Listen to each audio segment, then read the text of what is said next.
je viens devant ta face. Accueille-moi dans ta présence. Appelons la présence de Dieu. Contempler la beauté de ton éclat. Il est ici présent. Car son nom, c'est Emmanuel. Nous réalisons la présence de Dieu. Nous avons fait à peu près des semaines devant la présence de Dieu par rapport à ce programme. Et l'éternel Dieu a pu permettre à ce qu'aujourd'hui, ça soit la fin. La Bible déclare qu'il vaut mieux la fin d'une chose que son commencement.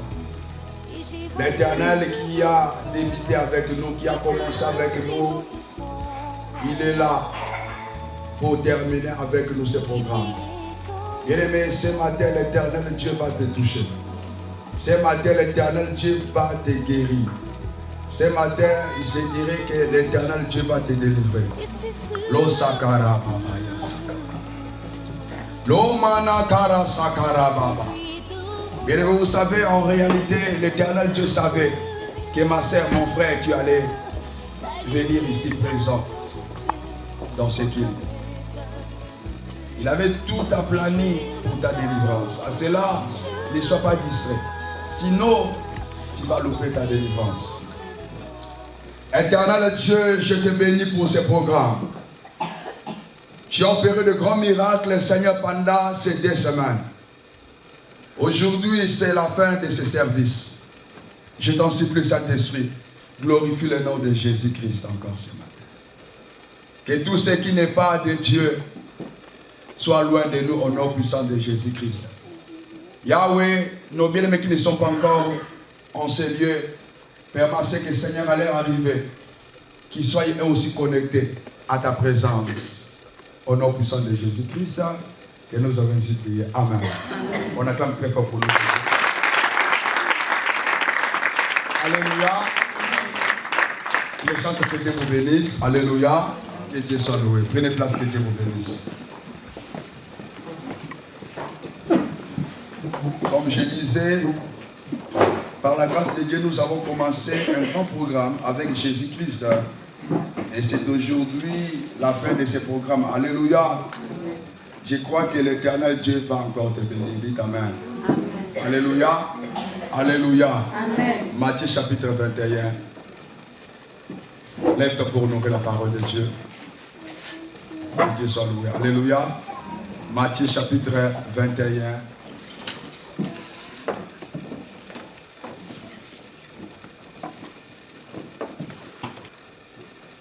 Ma soeur et mon frère, j'aimerais que nous puissions lire réellement à haute voix. Alléluia. Amen. Nous voulons élever le Seigneur Jésus au travers de sa parole. S'il te plaît. J'aimerais qu'ensemble, alléluia, nous lisons la parole de Dieu à haute voix. Alléluia.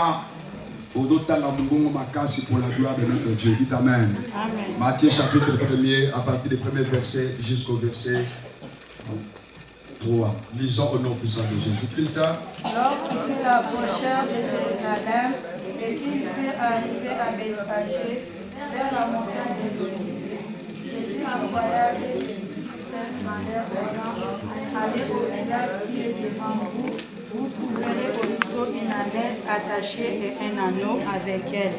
Détachez-les et amenez-les-moi. Si quelqu'un vous dit quelque chose, vous répondrez, le Seigneur en a besoin, et à l'instant, il les laissera aller. Alléluia. Amen. Alléluia. Amen. Alléluia. Amen. On acclame très fort pour la parole de Dieu.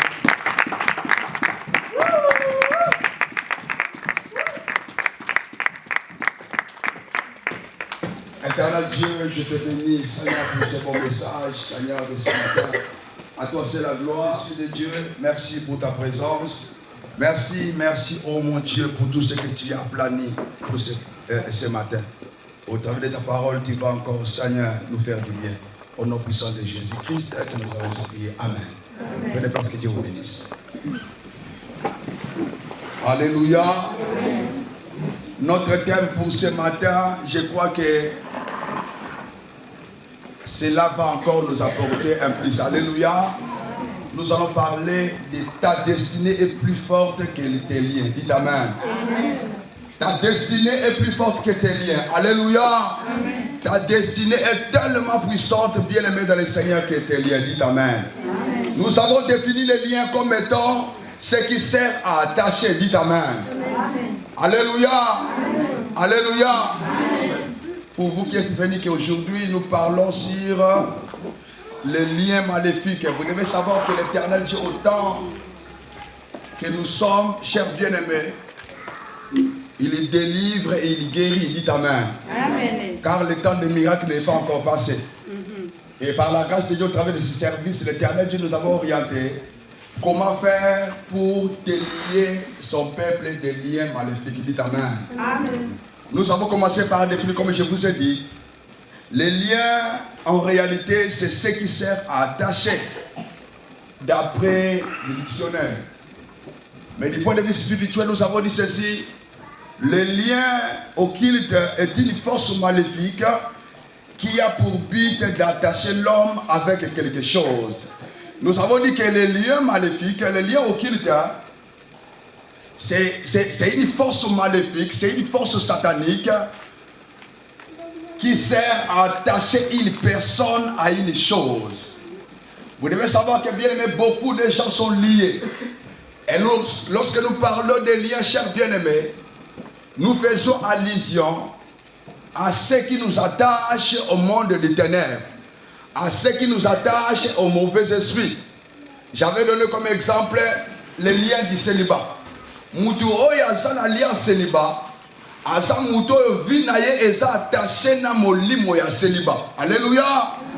Et croyez-moi, cher bien-aimé, une personne qui est attachée dans le monde des ténèbres, une personne qui a des liens maléfiques, des liens occultes, en réalité, sa vie va dépendre de ces liens. Vie na ye ko dépendre na singao e kangai. Alléluia. Na pesi exemple mon cher bien-aimé. Mutu oyo aza na lien célibat. Vie na ye eza attaché, vie na ye eza lié na molima célibat. Une telle personne va toujours dépendre de cet esprit qui lie sa vie. Quand bien même mobala koko ya, moi ça koko ya pas balaye. Aussi longtemps que nous nous lien koité, vous allez comprendre que cher bien-aimé mobala rokima et moi ça rokima. Et pourquoi? Parce que vie na ye ezana nous attaché na molimo célibat. Vous devez savoir que lié veut dire attaché. Attaché veut dire uni. Ça dit que tango yoza lié na molimo célibat. Faut comprendre que vie na yo est attaché na molimo célibat. Bokomi ini na molimo célibat au travers les liens du célibat. Mobala koki ko yapo na ko bala yo. Mwasi akoki ko yapo na ko bala yo. Bien aimé boko kabwana. Sans que bobala na. Pourquoi? Parce que nanu yo silalite na eloko bokangama na yango. Alléluia. Ça dit que ta vie commencera à dépendre de l'esprit qui t'a lié. Ta vie commencera, cher bien-aimé, à dépendre na molimo oyo en s'attachant na vie na yo. Le ramène à bien. Alléluia. La première des choses, nous avons dit qu'il y a une personne qui est liée, en réalité, à sa mouton, à dépendre na ba lien oyo kangi. La Bible déclare qu'en réalité, la naisse en étant attachée, bien aimé, vous devez savoir que la naisse était toujours là. Elle ne pouvait même pas faire le mouvement. Ce qui est sous ma siatine de disciple, il ne peut détacher, mais la naisse une personne, cher bien-aimé, qui est liée, en réalité, à sa moutou oyo, à son dépendre d'un lien. Ce qui n'a pas fongo lié, à qu'on demeure toujours wana, à qu'on s'ala toujours wana. À qu'on bouge, à qu'on s'ala toujours wana. C'est une personne qui dépendra toujours des liens. Alléluia. Moutou a un lien célibat, tu peux faire un exemple. À qu'on dépend de l'alliance célibat, c'est-à-dire que mon limo ya célibat, certains mibale les basso ko ya pona ko luka ko balaye, mon limo ya célibat ko benga na kamibale. Tangu mwasi azo ko se disposer pona abala mobali mon limo ya célibat ko benga na mwasi wana. Pourquoi? Parce que moutou a lié na mon limo mabe. Mon limo mabe a ko luka par tous les moyens et que vie à moutou ne dépend toujours na ye. Alléluia. Amen. Et ça peut bon na muto ça na molimo ya chômage. en étant attaché avec l'esprit du chômage, on comprend que a posé 100 CV, 1000 CV dans l'entreprise. Cher bien-aimé, Molimo wana a posala par tous les moyens. Il pas a déposé ma CV ici à mon côté. Alléluia. Ça dit qu'on dépendre de Molimo oya. Alléluia. Et nous avons dit, cher bien-aimé, en réalité, la deuxième des choses, Moutou oyo azana ba lies occulte, aza mouto yo vinaye et comment exposer na milimo mabe. Et comment exposer na monde à ténèbres. Vous devez savoir que cette année, sa vie était réellement exposée. Alléluia. Amen. Sa vie était exposée à la chaleur. Sa vie était exposée au vent, même à la pluie. Admettons que bien aimé, la neige était attachée quelque part.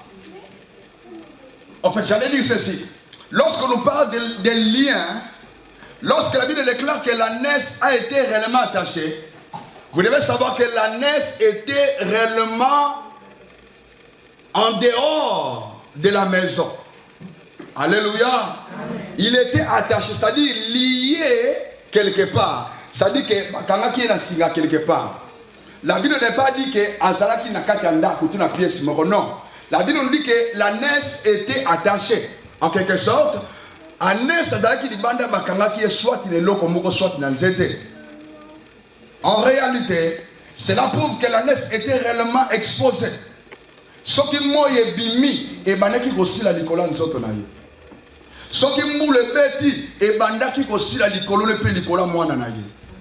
Tangu mu pepezo souffle bien aimé, cette année c'est vivre tout. Alléluia. Abanaki komona nyonso kobeta ye kosi la likola nzoto na ye. Pourquoi azalaki réellement attaché?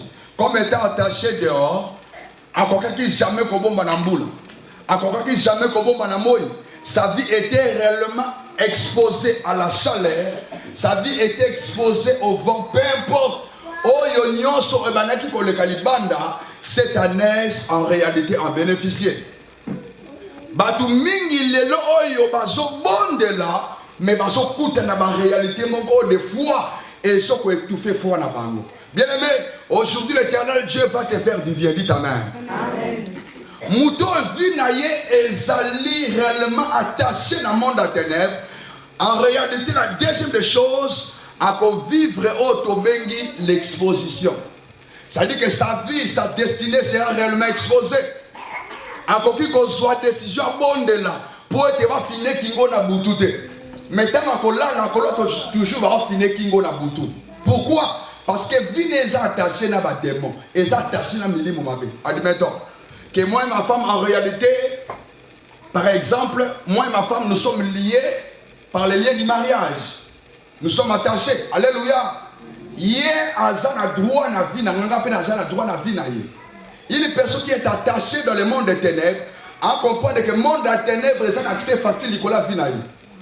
Nous avons par tous les moyens. Abet ma formule pour être finir kingo na butute. Azan a touché la butute. Bien aimé. Le col a bali à boutu et ça a touché le col à finaye, bako simbaye, bako fine kingo. Pourquoi? Parce que lien n'a pas été. Il y a un moment où il y a bondeli mari de nuit, femme de nuit à visiter. Mais à l'allée, à l'autre va visiter. Pourquoi? Parce que vinaye est attaché dans le monde à ténèbres. Accès facile. Il y a un monde à ténèbres dans nous autres peine à vinaye. Bien aimé, n'a pas été. Une personne qui a des liens, en réalité, sa vie est attachée avec le monde des ténèbres. En réalité, le monde des ténèbres, na facilité à s'opérer dans notre monde. Dites amen. Bien, maître le Seigneur, tous les gens qui ont révision, parce que la ligne était libérée dans Zambé, qui semaine était, pour bénéficier de Zambé, attendre pendant ces 2 semaines. Dites amen. Amen. Alléluia. Donc comme il attend bien aimé, vous savez si l'Éternel Dieu a pu délivrer la naisse, à combien plus forte raison son Élie, à combien plus forte raison son enfant. Tala, il y a un temps pour tout. Moi je crois que tango yo eza tango on zamba lingi réellement au côté la kembo na yo loba mena bien. Amen. Tango molai monda butu e vandeli yo. Tango molai balie ya famille kangi yo. Bien aimé, ce matin Elohim va opérer quelque chose dans ta vie. Amen. Et je crois que nous avons fongola basigé kanga yo loba mena bien. Amen. Bien aimé de le Seigneur, vous devez savoir qu'en réalité ezali neloko moko na lingi na sunga na yango. Oyebi en informatique, tout le monde a mis un lien en informatique. Les liens en informatique, c'est une séquence d'informations reliant deux parties des programmes. On appelle cet exemple. C'est-à-dire que ils ont relié deux parties à programme. Nga na commence à mir na Facebook na lien. Il faut que yo cliquer na lien na bien aimé au côté de la programme nanga. C'est-à-dire que Mouto yaza lié dans le monde à ténèbres, Aza Mouto yo porte à vie naye eza ouvert. Alléluia. Amen. Monde à ténèbres eza na accès facile Nicolas vie naye. Nicolas libala naye. Monde à ténèbres eza na accès facile Nicolas santé naye. Il y a des choses que nous oublions des fois. Na vie à Mouto porte eza toujours.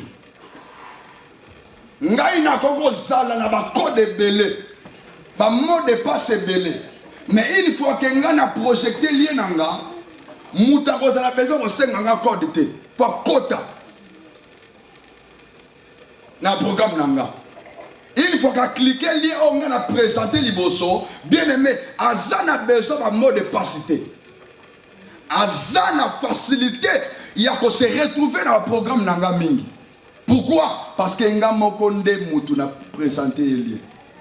Ba lien eza ba arme ya makasi eza parmi ba arme makasi au monde à tenir ba utilisaka pour être à transmettre mutu semence mabe à Satan.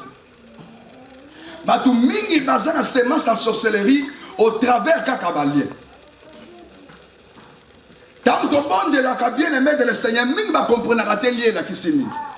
Lien ezali porte makasi porte malamu au monde à ténèbres utilisaka pour nous transmettre ma semence ma belle dans notre bande. Batu mingi bakomi initié na sorcellerie au travers kakabalien.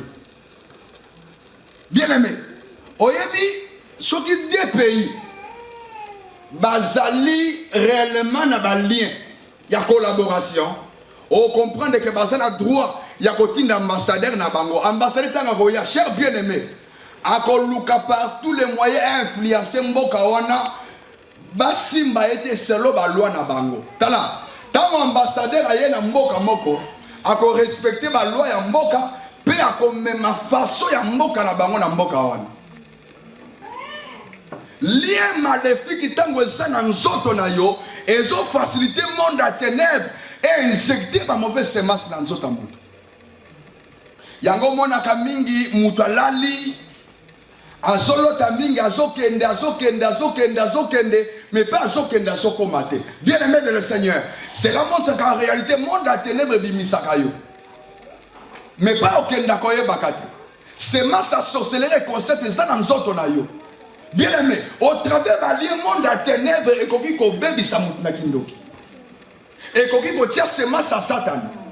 Au travers de le monde à ténèbres et koki ko sala ba transfert ya ba semence mabe dans autres bateaux. Ozo be la même maladie na yo guérison ça la kate bien aimé. Et là qu'on ne koto dans autres. Oui mais voix ni ya kota. Alléluia. Alléluia. Na ko faire comprendre yo loko moko. Non, na pesa non troisième conséquence. Troisième conséquence, nous avons dit ceci. Vous devez savoir que celui qui est lié est une personne dont la vie sera toujours stationnée sur place. C'est-à-dire que Mouto est lié, Mouto est lié sur qu'il te vit et qu'on sera toujours stationné sur place. C'est-à-dire que c'est une personne qui continuera toujours à faire du sur place jour après jour. Tango baninga bazo sala 3 pas pour na kobala, pour na kobonga, pour na koza musala, mais ya ko sala 1000 ans. Bien aimé de le Seigneur, pourquoi? Parce que vie n'est pas attachée. Je donne un exemple. Ce qui vit na yo est attaché na poto moko ya maka. Bien aimé. Ce qui vit na yo est attaché na piqué na poto moko ya monene. On comprend qu'en réalité, tu ne peux même pas bouger. Pas même faire des pas. Pourquoi? Parce que l'oko est attaché na yo est tellement lourde. Dites amen. Alléluia. Mouton vient attaché dans le monde à ténèbres. Il faut comprendre que le monde à ténèbres est s'opposer toujours à la bénédiction. Comme ta vie est attachée avec le monde des ténèbres, comme le monde des ténèbres est contre ta destinée, comme le monde des ténèbres s'oppose à ton bien, on comprend que moi je bouger aux alatés. Parce que ta vie est attachée à quelque chose qui ne t'aime même pas, qui s'oppose à ton bien. Voilà pourquoi ton progrès et qu'on s'est réalisé. Alléluia. La naisse ne pouvait même pas bouger jusqu'à ce que le Seigneur Jésus avait envoyé ses disciples. Alléluia. Tala, la naisse, ça sera qui toujours wana. Kolia kaka na singa wana, na mulaya singa. Kosala batorek ni kaka na mulaya singa. Beaucoup de gens forment des projets, ont des bons souhaits. Mais on a sur terrain la réalisation il y a un projet là-bas. Pourquoi? Parce que azali lié. Mouton azali lié cher bien aimé. Le projet va souhaiter naïe et que zala kaka maloba et que soukre le bandoto. Mais tant qu'on la mouka, à comment le loco côté. Écoutez, la naisse était destinée à la gloire. D'après la prophétie, nous allons le voir. En réalité, elle était destinée à la gloire. Mais aussi longtemps qu'elle était toujours liée, bien aimée, elle ne pouvait pas jouir de sa destinée. Il a fallu qu'un jour, Yesu Masia Matanikolo naïe. Ça montre l'élévation. Bien aimé, ce qu'on a dit l'histoire à Nesoyo, Bayamba qui est na Kembo, Yesu a contenu à Jérusalem, en réalité, à Neso pas bénéficié qui m'a kabébélé. Mais aussi longtemps qu'elle était liée, elle ne pouvait pas bénéficier de sa destinée. Tala, makambebele baloba likolo na ba promesse belo soi. Ce que je s'est réalisé que c'est à cause des liens. Au cause de la destinée à makamba minene. Mais ce qui vit na eux a toujours lié, bien aimé. Au comment on dirait ba sakotopé c'est ça le puta. Alléluia. Alléluia. Alléluia. Tu ne peux pas entrer dans la terre promise aussi longtemps que ta vie est toujours soumise au pharaon. Pour entrer dans la terre promise, cher bien-aimé, il faudrait d'abord que ce peuple soit délivré. Tala, aussi longtemps que Balien est toujours le colon na yo. Fiancé à Zali, à comment on dit aux escrocs, malheur kolingi. Pourquoi? Parce que la promesse au père ça que s'est réalisée. Balien et Zali, moko ya ba semence au monde à ténèbres, ba tchaka likola via mutu pour na ko priver destiné na yo. La naisse destinée à de grandes choses, mais elle ne pouvait rien. Elle ne pouvait même pas jouir de sa destinée à cause de Yasingo Kamakiye. Tant que Fongo lié directement, Yesu Masia Mokonza Matelier. Il y a des choses qui t'attendent, cher bien-aimé. Le Seigneur Jésus va accomplir de grandes choses avec toi, voire même entrer avec toi à Jérusalem. Mais tu n'es même pas délié. Cher bien-aimé, il y a des choses qui t'attendent jusque-là. Bien-aimé, ta bénédiction t'attend. Mais aussi longtemps que ta vie est toujours attachée, ta vie est toujours liée. Croyez-moi, au comment on dirait ça, Balinga yote. Alléluia. Jérusalem est sur Lukayokote. Mais on compte en déni parce qu'on est attaché. Alléluia. Nzama sur Linga Matelayo. Mais bien aimé, il y a des opportunités qui t'attendent. L'élévation est là devant toi, cher bien-aimé. Mais on vit en déni parce que ta vie est liée. Dis amen. Il y a plusieurs sortes de liens comme nous avons dit. Mais je vais ne plus que citer des liens. Nous avons dit que les liens de désert, en réalité, c'est un lien où il faut que tu es attaché, tu es lié à de tels liens. Vinayo et la vie médiocrité. Il y a médiocrité. Dans le désert, nous avons dit que c'est la souffrance et la sécheresse. Vous savez, dans le désert, on peut l'eau, mais on peut pas. Dans le désert, cher bien-aimé, le désert est un symbole de la sécheresse. Celui dont sa vie est liée Il tel lien, à comprendre que la vie n'est à constater. À comprendre aussi Mambongo, le gars au père. À comprendre banda faire, le gars au coin. À comprendre zoazemi, le bizé ne kosopana. Tala, na désert vie exaté. À comprendre ma promesse c'est pour que ça m'a raté. Pourquoi? Parce que vie n'est pas liée na désert. Ça dit que le même esprit na yo na désert. Mouton ça lié na lié à désert, c'est-à-dire que l'esprit des emprisonnés dans le désert. Ils vivent les mêmes difficultés dans le désert. Et pour terminer, nous avons dit il y a aussi les liens de famille. Oui, mais les liens de famille, et ça est là que moko te partage avec la bino. Mais le lot n'a pas un peu macassi parce que nous avons aussi un message à l'élo A. La Bible déclare que l'ânesse était attachée et les petits anneaux étaient aussi auprès de lui, auprès d'elle. En réalité, c'était l'ânesse qui était attachée. Mais les petits n'étaient pas liés. Mais nous pouvons dire que les petits étaient liés, alléluia, indirectement. Pourquoi? Parce que sa maman était attachée. Les bébés aussi ne pouvaient rien faire. Dites amen. L'ânesse était attachée, mais l'enfant n'était pas lié. Mais nous pouvons dire que l'enfant était aussi lié indirectement parce que l'enfant bénéficiait de sa maman. Et c'est là qu'il y a qui, ça veut dire que l'enfant ne pouvait même pas fuir. Sa vie était toujours liée à cause de sa maman. Ce qui maman n'a pas non à ça lien. Yo moi no botami yo pour ça lien. Ta vie sera toujours attachée à l'esprit où est maman n'a pas. Alléluia. Nous avons dit qu'en réalité, du point de vue spirituel, makila ezalaka n'importance makazi. Yango somo na Yesu po abiki sabiso asopaki makila na ye. Et nous avons dit que par la mort de Jésus-Christ que nous avons la vie. Tozo vie wapi nanzela makila. Alléluia. Wana sopaki makila na ye cher bien-aimé. En réalité, bon moine mo bimbande mutu ayebaki na kopesa biso. Na matière na domaine la sorcellerie, makila pesa a beaucoup plus d'importance. Ce qui moi na botami akobota mana makila ya baboti na ye.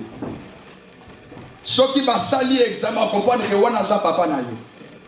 Bien aimé, comme il y a les liens de sang, et ça rappelle na lien ya famille. Ba lien famille et ça ka ndenge moko na ba lien ya makila ba lien de sang.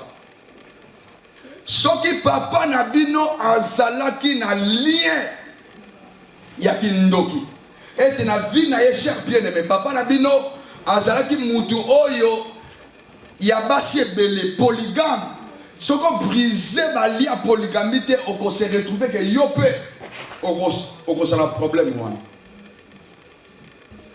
na makila mutu monde à ténèbres et bakana ko se retrouver. Soki ndoki moko alingi asimba yo. Soki boza famille moko bien aimé au travers de ton sang à cause de la facilité à simba. Pourquoi? Parce que vous avez le même sang. Yango na baki ete na délivrance mingi tango benga na mutu soka esprit soka zali esprit humain alors baki non na kobimate parce que aza biso. Parce que vous avez le même sang.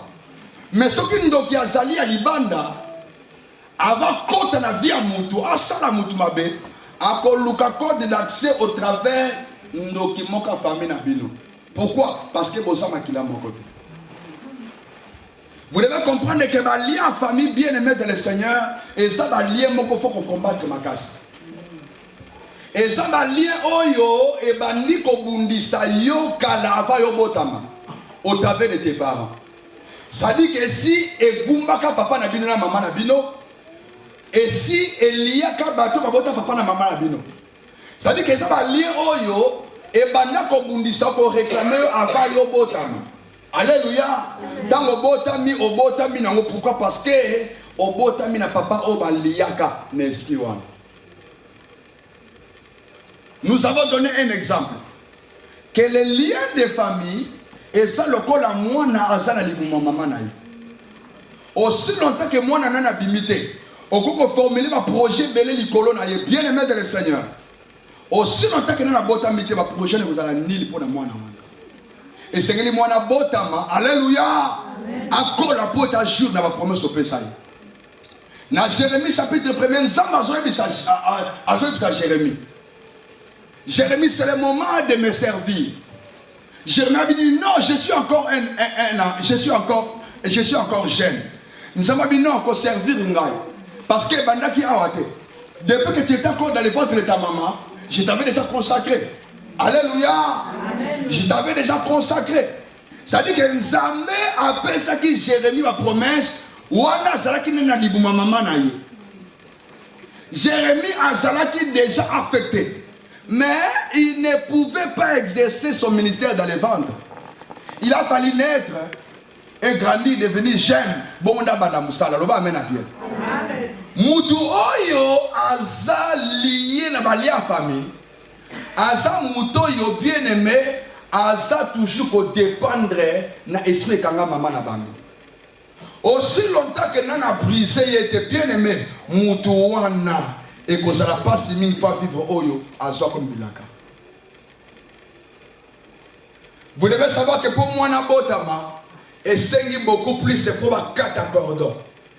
Tant que botama 4 cordons en réalité ils ont kabolé na maman na bango. Batu mingi spirituellement en réalité abima déjà na ndako na bango. Mais lien oyo relié n'esprit kanga maman na bango et jaka toujours le colonne. Singa oyo zo relié na jia kanga papa na bango et ça toujours le colonne. Nana comprendre. Alléluia. Nzamba doit me Jérémie, c'est le moment de me servir. Jérémie, je suis encore jeune. Nzamba dit non. Au conseil de l'anga parce que si na laka déjà banaka, si na bongisa, si na consacré aux amis les maman maman na. Bien aimé. Batu mingi baso bilaka ta bazaki maman maman na ba. Batu mingi baso ma promesse ndenge na ndenge. Mais aussi longtemps que nana bimi na bali en famille, tes chers bien-aimés. Bilaka, ils sont pour se réaliser. Moyen exister à exercer le ministère, moyen exercer bénédiction à chef bien aimé. Pourquoi? Parce que vie les a toujours attachés. N'a pas géant famille, pas géant au bandia famille. Ça veut dire que sa vie est toujours reliée, attachée à l'esprit des familles. Qui comprend quelque chose? Voilà pourquoi je vous ai dit dans Genèse chapitre 12, Nzamba doit dire à Abraham, quitte ta maison. Alléluia. L'Éternel Dieu ne voulait pas seulement séparer Abraham de ses parents, non. C'était quelque chose de spirituel. Le papa d'Abraham était un occultiste. Ça veut dire que Nzambe, dans Abraham, quitte tes parents, il voulait séparer Abraham de la tradition. Du point de vue spirituel, Nzambe alingaki asal Abraham lipamboli. Mais Abraham ne pouvait pas être béni aussi longtemps qu'il était toujours dans la maison de ses parents. Il faudrait que cet homme se détache de sa famille. Tala, aussi longtemps que vie est au Kangaman, de Kokomo ne nous a mal dit. La Bible déclare ceci. Jésus envoya ses disciples pour aller détacher l'ânesse. En réalité, l'ânesse était attachée, mais l'anneau était là parce que sa maman était attachée. Batu mingi bazo balade pourquoi? Parce que lien ya famille et lien de célibat. Yango kangaka maman na bango. Mais le koye babota na maman wana, moi et papa les ate. L'anneau était là à cause de sa maman qui était attachée. Il y a des verbes que j'aimerais définir dans ta vie au nom puissant de Jésus-Christ. En quelque sorte, je voulais dire ceci aujourd'hui. Le Seigneur Jésus va te délier. Amen. Et tu seras mené devant la présence de Dieu. Amen. La Bible déclare ceci. Jésus a envoyé ses disciples pour aller détacher l'ânesse et les amener auprès de lui. Il y a des verbes. Détacher et amener les mots, comme a dit le Seigneur Jésus. Pour être délivré dans la lien de la famille, pour être délivré dans la lien monde à ténèbres, cher bien-aimé, la vie n'a eu essayé des verbes oyo et je la définis.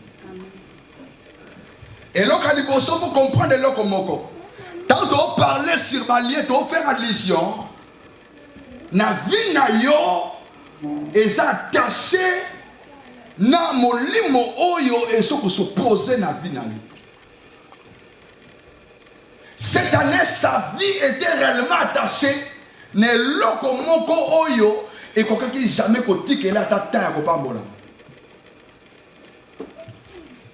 De deux, Jésus voulait que la naisse aille à pembe naepo.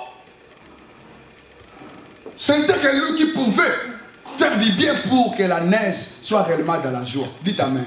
Amen.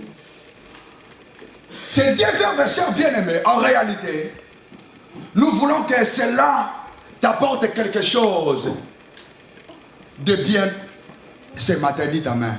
Amen. Écoute, la première des choses, Jésus a dit à ses disciples, détachez-les. C'est très important pour que ta vie soit détachée. C'est très important, cher bien-aimé, pour que ta vie ne soit plus un avec ces géants qui dominent ces peaux. Ce matin, mon souhait est que, cher bien-aimé, tu sois réellement délivré, détaché de ces géants.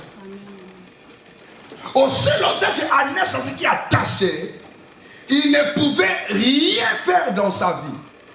Maman, papa, yoka. Aussi longtemps que Vina est attaché, on dirait aux âmes de Pamba, alors que tu as de l'importance. Alléluia. Aussi longtemps que Vina est attaché, bien aimé, on dirait aux âmes de Pamba la Pamba. On dirait aux âmes de Tina, alors qu'aux âmes de Tina, mais à cause de Singwe Kandi. Alléluia. Alléluia. Alléluia. Alléluia. Nazo pambola ensemble parce que le loko bimana kombo na Yesu Masiya. Je crois bien aimé dans le Seigneur que aujourd'hui ozo bimana Singwe Kandi na kombo na Yesu Masiya. Écoutez-moi, en réalité, Jésus a envoyé ses disciples pour attacher la naisse. Mais aujourd'hui, je crois que je suis un canal de bénédiction pour toi et pour ta famille. Je crois que je suis la personne disposée par Dieu pour que ce matin, famille nayo et Simbaon Zamba la cabine. Je vous ai dit qu'en réalité, Jésus a demandé à ce que la naisse soit détachée et être amenée vers lui. Il y a des choses que l'Éternel Dieu veut faire avec toi. Il y a des choses que l'Éternel Dieu veut accomplir avec toi ce matin. Pourquoi le Seigneur a dit que déliez-les et amenez-les-moi? Parce que cette ânesse était réellement décide. Quand bien même elle était attachée, dans la souffrance, même pendant la pluie, même pendant le soleil, tous les gens qui passaient la regardaient et personne ne s'est levé pour la délier. Voilà pourquoi Jésus-Christ, voyant cela, il dira ceci aux disciples, détachez-les et amenez-les-moi. Aussi longtemps que bien aimé, on a toujours dans ma boca famille. Aussi longtemps qu'on a toujours dans ma boca bondokia famille. Aussi longtemps qu'on a sa confiance dans le bateau. On a sa confiance dans le patron, dans la maman, dans le papa, dans le bien-aimé. On a toujours décidé. Anesso tout le cahier bien aimé dans le Seigneur. Alors que maintenant on comprend que Anesso il y a des difficultés. Maintenant on a qu'à délivrer, on a qu'à détacher. C'est vraiment important, cher bien-aimé, de se retrouver entre les mains de Jésus. Tala, moi qui l'ai décevoir yo. Bato mingi ba pesa sa confiance, ba tie liki na mibali, ba tie liki na basi ba décevoir bango. Yes alobi amenez-les moi.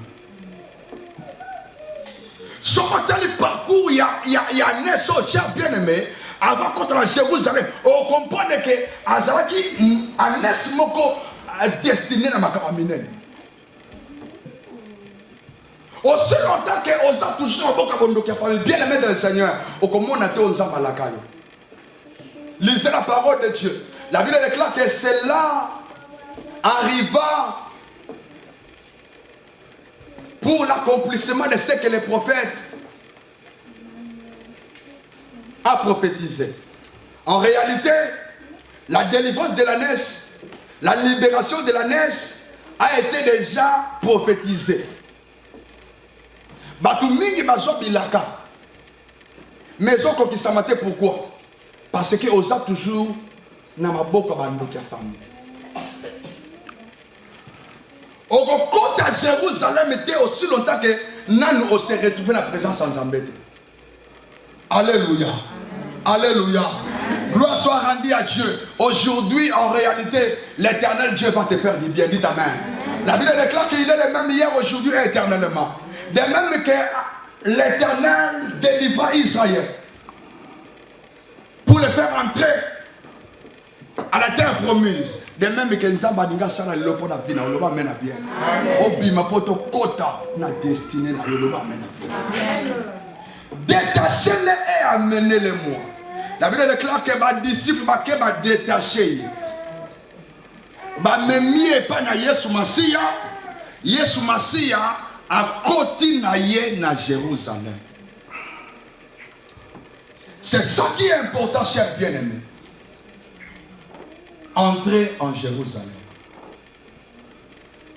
Jérusalem symbolise le lieu de ta gloire. Jérusalem symbolise le temps de ton mariage. Et voilà pourquoi, si vous lisez la parole de Dieu, vous allez comprendre que, chers bien-aimés, ce qui arriva avec la naisse, en réalité, a été déjà prophétisé d'avance. Même à propos de ta vie. Il faut que ces deux verbes soient réellement définis. De telle sorte que, au vivre, on s'en bomisa pour aller. Si on lit dans Luc chapitre 4, verset 18, la Bible déclare ceci que Jésus-Christ est en train d'étaler en réalité comment sera sa mission et la gloire qui va l'accompagner. Il a dit ceci: l'Esprit du Seigneur est sur moi. Il m'a oint pour libérer les captifs et annoncer l'année de grâce. Dieu t'a créé pour être libéré et expérimenter en réalité le temps de grâce. Le temps de grâce en réalité c'est quoi? C'est le temps de la faveur de Dieu. Et ça t'a vivre biso ba na Nzambe. Oyo bilaka na Nzambe sengeli se réaliser la finale. Batu mingi bazomona réalisation bilaka na Nzambe. Pourquoi? Parce que jusque là vie n'est en connexion na mon amour. Alléluia. Alléluia. Les lois ça va se couper dans le bas maintenant. Les lois ça va au salon faveur le bas maintenant.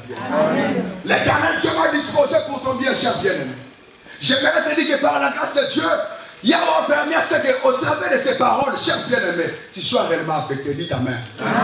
Il y a quelque chose que Yahweh va faire dans ta vie au travers de ce qui est. Alléluia.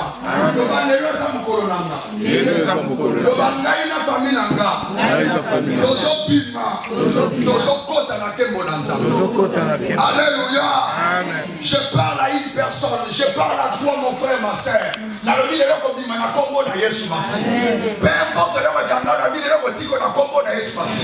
En réalité, la Bible déclare qu'il y avait de l'opposant qui était là pour empêcher la délivrance de cette ânesse. Mais tant que Jésus a dit, vous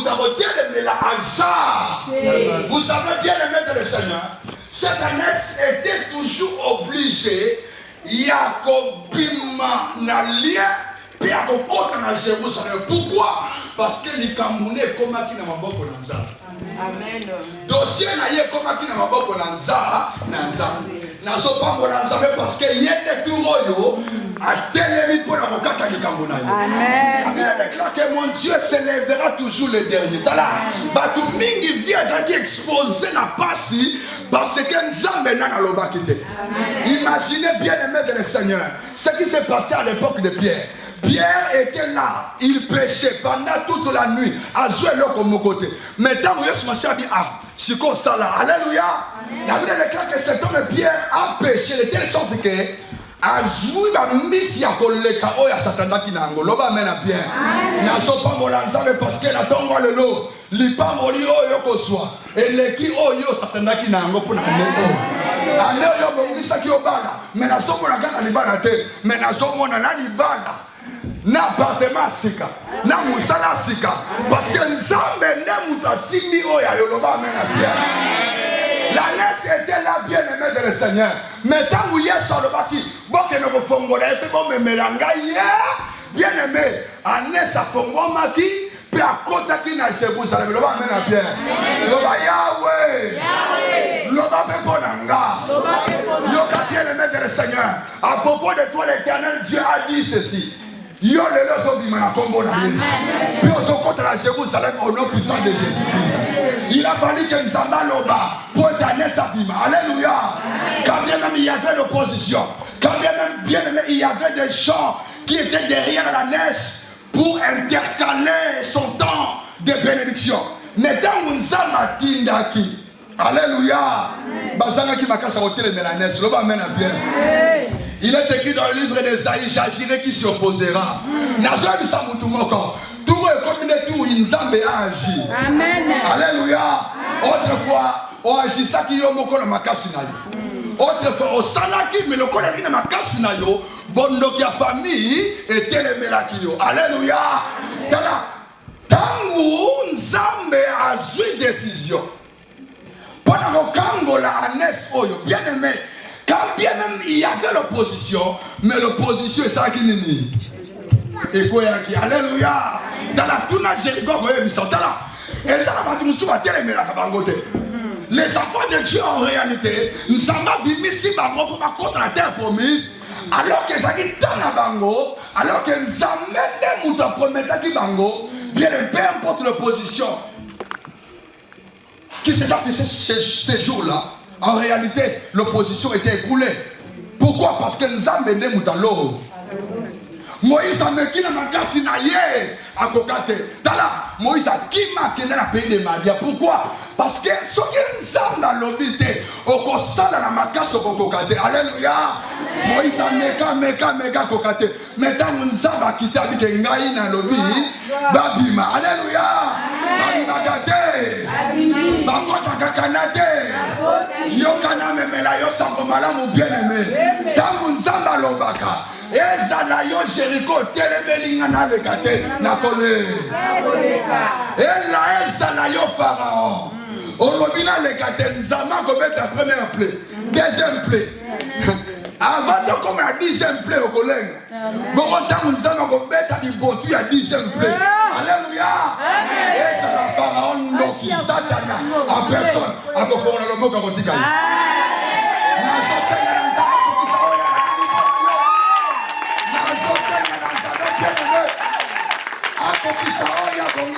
Nous sommes autant bien aimés de l'accomplissement de ce que tu as dit à propos de ta vie.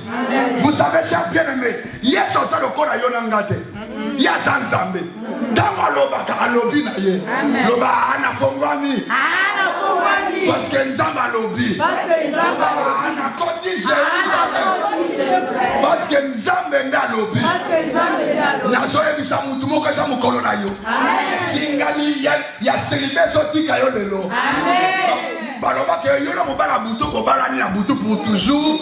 Les liens du mariage à buto lié bino nothing de séparation par contre au nom de Jésus-Christ. Nzamba tiningana ya bisa yo lelo no fonga au nom de Jésus-Christ. Nzamba bien aimé aussi maré maol. Nzamba isira bisolo ko bien aimé le Seigneur. Autrefois, tu as fait des mécanismes selon ta propre force. Mais en réalité, il y a eu 10 jingou comme résultat. Tala, nzamba bibo siko ezandei. Amen. Ozo bimana kombo na Yesu. Amen. Ozo bimana kombo na Yesu merci. Ozo bimana kombo na Yesu merci. Amen. Tala na mona comprendre te. Et quand na mutu mo wala benge Pierre. Tata wana ba kotise prison bien aimé. Tala tangu à côté prison. Aoumelaki, pourquoi? Parce que prison est un lien de souffrance. Est un lien de privation de liberté. Mais tangu Nzambe atindi ange akangola ye. Bien aimé, n'importe oyo et banaki ko privé ye abima azala libre et buka nakate et buka na chaîne soi-disant singa oyo bakangaki ye tangu nzamba atindaki ange et buka nakate et buka yo kana melelo komoko balia célibat so mona olia célibat tala il faut que nzamba lobi tala et buka naka amen amen na zalanga amen na koti amen tala na solo melelo komoko pia le maître Seigneur et ça la diabo ndoki so mela o makila o so mela o bosu o so mela mafuta mutako sa ote pia de melelo to ko na komo amen nzamba lobi deliele amenele moi et ça devait go to définir à pia le maître Seigneur tala le balelo lelo des verbes oyo des verbes et ça ça la définit na vie nanga na ça la délier de ma vie sera amené auprès de Jésus dans sa gloire. Alléluia. Tangu Yesu alobi deliele et laissez-les aller bien aimé et ça qui facilité tala et là comment on a communiqué oui mais en matière de délivrance Yesu m'a dit oui allez dans une village après si précision alors nous comment on a naissance tangu boko delier ba ko tuna bino so ba tuni bolo ba mo considérer ça nini admettons que tangu bazo fongola balobi ko Yohani ndatindi biso. Est-ce que batola balinga kotika? Ba ko sani. balinga ba résister. Voilà pourquoi les Camerounais on déconne que c'est que Yesu na sanako. Akoka. Alibo kende bon détaché ye. So batuni na batindi bino loba ke mo konzinda sanini. En quelque sorte, le Seigneur Jésus-Christ nous envoie. So ba ki ke Yesu Masia ndatindi biso. Est-ce que balinga kotika? Et j'allais dire, qui Louison Makio Bonda Tindibiso. Est-ce que Batron va y tika? So qui est Balembong et Natindi. Bon, so qui Dagonda Tindibiso. Pas de tika. Bon, tout le bas. So qui Baloba qui est que Koyo Machino Bachaka Mingue. Comment est-ce que Boudanda Tindibiso. Tika. Voilà pourquoi, chers bien-aimés, beaucoup de gens ont en train de perdre leur temps, n'a qu'à se confier dans ma bouille à famille, n'a qu'à se confier dans tata moi sa sokola et là. Aussi longtemps qu'on se fait sa confiance, n'a gourou, n'a tata moi si, à sokola, là. Bien aimé au côté de la déci. Hier soit il temps batuni bozo détaché pour la nini babi mokonzinda timbibiso batika kate Roma na sakara baba na zomo na film ya délivrance ndenge kozana na zomo na esprit moko kanga libala na yo mais tant que na kombo na yeso tika kate tala il y a qu'un seul nom qui nous a été donné pour être libérés. Amen. Car comme ya moko il faut qu'on donne des liens via mutu bali ko sa position avec mon considéré. On a déjà et ça les malolenge motindo wana na vie na yo. Amen. Tata moi si, maman moi si, koko moi si atanga yo azo fongola vie. Amen. Azo tika yo au nom de Jésus-Christ. Na solo ba na kombo na ngate, mais na koma moko. Moko Yesu. Alléluia. Ya solo bana kombo ya Pierre, ya Jante, ya Pasteur Luisante, ya Mosakoli Songolo Pakate, ya kombo ya moko. Moko Yesu. Aujourd'hui mon nom de Jésus-Christ. Maman mon Ezobima. Là où le diable a enchaîné tes finances bien aimées, peu importe ma Dieu, bon journée na ba coffre fort à boutou le Ezobima. Amen. Loba na nimi. Ezobima. Sama tel sama batele na Ezobima. Loba susu. Loba na bimi. Na bimi. Na siwe kanganga. Na siwe kanganga. Saka bien me kanga. Tozo déclarer na kombo na Yesu Masi. Ozo tele na ozo na tofa na kombo na Yesu bimi tokei. Na kombo na Yesu na bimi. Na kombo na Yesu na bimi. Na kombo na Yesu na bimi. Tala yo kanga. Jésus. Na somo na kembo na nsambe likora batebeta. Mingi ba comprendre te. La sakarota kairi meneka. Loba na kombo na Yesu na bimi. Na kombo na Yesu na bimi. Tozo sauter trois fois bien aimé. Et c'est un signe prophétique mususu oyo. Soko telemeli yango ndeko loupé litana bénédiction. Ozo sauté 3 fois, ozo que cette fois-ci na bibi na combo na Yesu Masia. Quand on toque. Encore. Yo kana na mera sa komoko. Le pasteur Loba. Na yeko yebisa yo boy. Seigneur Kangayo bien-aimé de le Seigneur. Peu importe l'ancienneté na yango, peu importe durée na mon famille. Liboso na Yesu Masi ezolo ba eloko moko. Amen. Amen. Ata singa ekanga koko na bino. Ebomaki ekanga mama na bino. Bengana mibali nyonso baluka mama na mama na bino. Na bina yo na kombo na Yesu Masi atokolalisa. Amen. On va passer à qui ça? Et là, comme si nous avons bien aimé de le Seigneur. Oh, il y a Singa, oh, il y a Kangayo, et Zolo de la Mokozie, ce matin, et l'autre Moko. Amen. Et ça les a mis liés à Malélu et Kirab. Et ça les a mis liés, et il y a célibat, il y a chômage, et Zolo de la Yesu Massi, et l'autre côté. Pour que Yesu Massi a appris mission à chômage, à côté de ça, on a Jérusalem. Oh, ils ont mis la place de l'accomplissement de la prophétie, et Zolo de l'autre côté. Non, comprenez pas. On va passer à Bakissa ici. Dans l'ouanès abima, bien aimé de le Seigneur, à comprendre. Alléluia. Amen. Akutana na oya kana kite. Le baba tubi na kutana kana bango.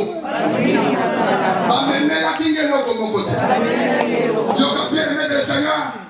Anès akutana mokonziye. Yes. Voilà. Tout le monde même à côté d'un Zambé. Non, comprenez pas. Amen. C'est la gloire. Et c'est la gloire. Yo ka epse le bien aimé. Anès abima et là comme sous à comprendre à côté d'un Zambé. Alléluia. Amen. N'a pas bon dans Zambé. Et ça n'a pas nous sous-souté. Et ça n'a qu'à yo le bien amen. Amen. Que lelo okutanana oyo nano kutana te maloko amen. Okutanana likambo ne loko oyo ekokotisa yo réellement na Jérusalem. Amen. Dala oyo aza mieux placé pour contre la Jérusalem. Oyo aza mieux placé pour ça être bilaka. Oyo epesama likola vina ekokisama ezaka ka Yesu. Amen. Anes yenyama ya bamba nani yo akokotisa na Jérusalem. Mais à comprendre bien aimé Tama bima akutana na Yesu. Yesu akutana kaka Yesu ndako fungula wa porte. Amen. Ngai na akofungula wa porte. Kaka Yesu Masia ndako kiko fungula wa porte. Nazomona nini? Nazomona bondoka femeso kweli. Nazomona bien ozo kota na tana yo ya Jésus. Amen. On va passer le bas souka na kombo na Yesu. Anes akomprenata akutana na mokonzi Yesu et asuka bien ma comprenate. Yesu akutali kaka na ete mais amati likolo na ye. Alléluia. Amen. On se quitte. Yesu amati likolo na ye. Cela veut dire quoi? Yesu azoki Anes comme étant un ciment kota nango na Jérusalem. On comprend ngate yoka. Amen. Nzamba sali Anes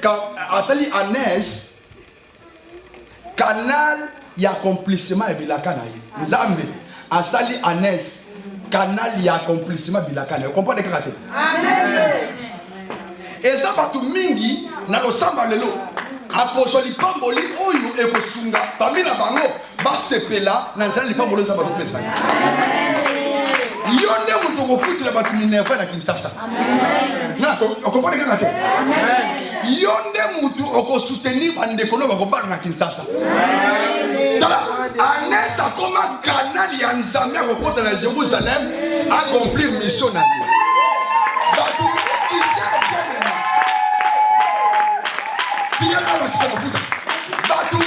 Bien aimé de le Seigneur. Aussi longtemps que dans le pambola mité, dès qu'on a bako seka. J'allais dire bako lela bako chola. Voilà pourquoi pour de l'anneau qui se trouvait auprès de la naisse à ce épée et c'est là qui maman ça animi. Tala aussi longtemps que yona no kutalité. Aussi longtemps que dans nzamba a côté celui biloko ya solo soloté ndeko nanga bande ko bako lela Kinshasa. Naba kisa suko meloko na suka wana. Na suka lisusu. Naba kisa. Anes mokonzi amatela ye ndeko Et l'autre salangé Anes atambola likola maputa. Alléluia. D'après la loi, et l'autre a bongo koki jamais ko salem. Anes Aza eloko, loba eloko. Eloko. Mais atambola likola maputa. Tala. Nazo bonde la nzambe. Lelo. Au dépend de Jésus dans la loi et la famille. Amen. D'après la loi, Anes amata likola maputa. Dizim et salima. Parce que ça est l'eau. Non, ça nyama. Alléluia. Yopi va finir nyama. Na kuzu babuka yo. Babenga eloko pamba ngolo bani. Na somo de l'ensemble. Et lelo. Eloko babenga yo. Nyama pamba babenga yo. La kandasi kerema na saka. Alléluia. Cette fois-ci yopé. Autant pour la likolo. Alléluia. Et ça la batu musu de kolangai na somo na nini. Na somo na ke ololo la muki otali entourage obeti shit kilibito ni kaka yeso na saninga boye. Lo ba na tela. Obi aneso yo. Pourquoi kaza taba ebo beta shit te ya liboso boye kaste. Soki azalaki lokola mutu babetaki shit tala. Anes en tout cas makai liputa ya moi si songoli ya général ataboli likolona. Amen. Taba meme ya pamba pango afinga biso. Lo sakara mana sikere bala saka. Lo kanda sikende mama. Na kocha kwete. Nasuka. Et lo komo que salinge sengope malamu. Et c'était peu importe la durée de la prophétie. Cela finit toujours par se réaliser. Et ça comprend. Bien aimé, à propos de la naisse, pendant tout ce temps de souffrance, la prophétie était toujours là. Bien aimé, t'as la prophétie est quoi? Elle est farate. Ata koliyo, mi balle ba bengio et tout là. Et si be koufela bibole. T'as la. Ce qu'on a bilaka na Nzambe. Amen. Amen.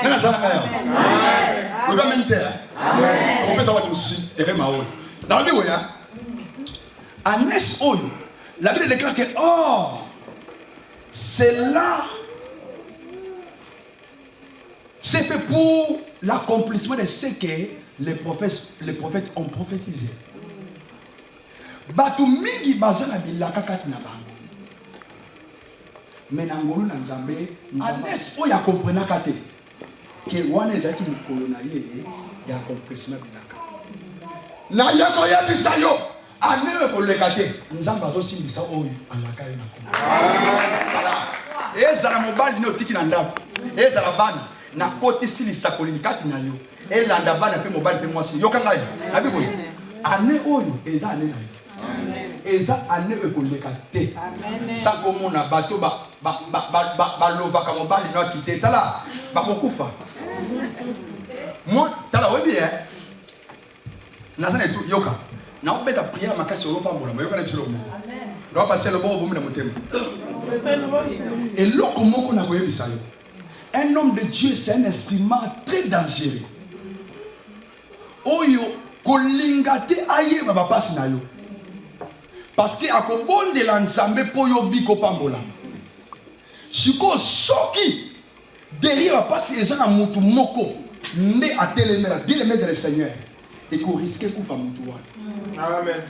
Parce que musali la nzambe oyo mwana na ye azonyoka baye kaka abatra ya isi la bebe nana beti yo loba na ngai na kende ko zongisa. Tala musali na isi la kana nzoto te. Isi la ke ezanani wapiye mbata kaka nzembo te na miso mwana na yo. Amen. Alléluia, parler spirituellement. Alléluia. N'est pas mettre quelqu'un en Zambie. Oh, ils attendent accomplissement. Ce qui derrière Makambo, ils ont la moutou songolo. Avec quoi? Tout bon de la Zambie. Now, c'est là-bas, on va sur Internet. Et pas aux amis, peu importe le lien. Tu peux être Zambé na lola Yesu Masiya à Fongolaï. Ane oyo. Moment oyo. Okota n'attend accomplissement Kota na Jérusalem. Bien, mettez-moi le mot s'il te plaît.